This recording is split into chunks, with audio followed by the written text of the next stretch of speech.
Okay, here we are with the Youth Companion magazine, and this is November 14th of 1895. And today we're going to read to you History and the Stars. It'll be read to you by Jennifer. A very interesting investigation has lately been made by Mr. F.C. Penrose at the suggestion of the orientation of the ancient Greek temples. The orienting of a building is the process of facing it toward the east or some other predetermined point of the compass. It has been shown by Mr. Lockyer and Herr Nissen that the Egyptian and Greek temples were so oriented that the rising or setting of some chosen star situated in a line with the axis of the temple and visible from the adytum, or most sacred place within it, would serve to give warning of sunrise to the priests. This was before the invention of clocks.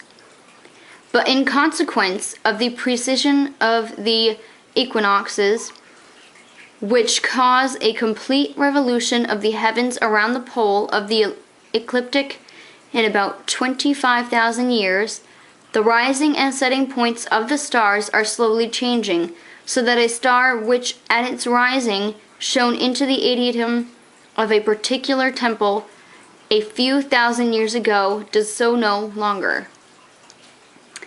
But it is possible by calculating backward to say when the star did rise in a line with the axis of the temple, and thus, as Mr. Penrose thinks, to ascertain the date when the temple was built. In applying this principle, Mr. Penrose has found evidence that, in many cases, when the star chosen for a particular temple had worked around from its original position, through the effects of precision,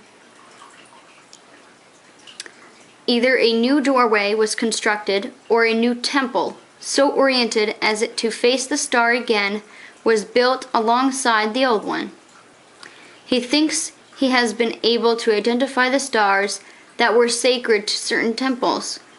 Sirius, for instance, was the star that shone upon the mysterious rites enacted in the celebrated temple at Eleusis.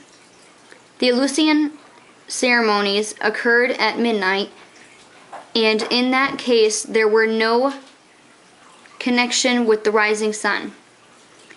The Pleiades were the heralds of sunrise for two temples of Minerva at Athens and one at Sunium. Spica, the bright star in Virgo, was sacred to the temples of Juno. Antares, the fiery red star, which we now see in the southern heavens in midsummer, was the chosen luminaire for some of the temples of Jupiter.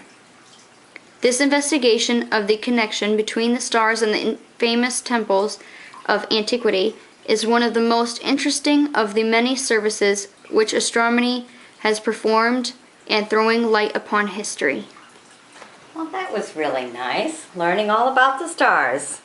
All right, be sure to follow me, join me as a friend, and we'll bring you some more stories. All right, bye-bye now.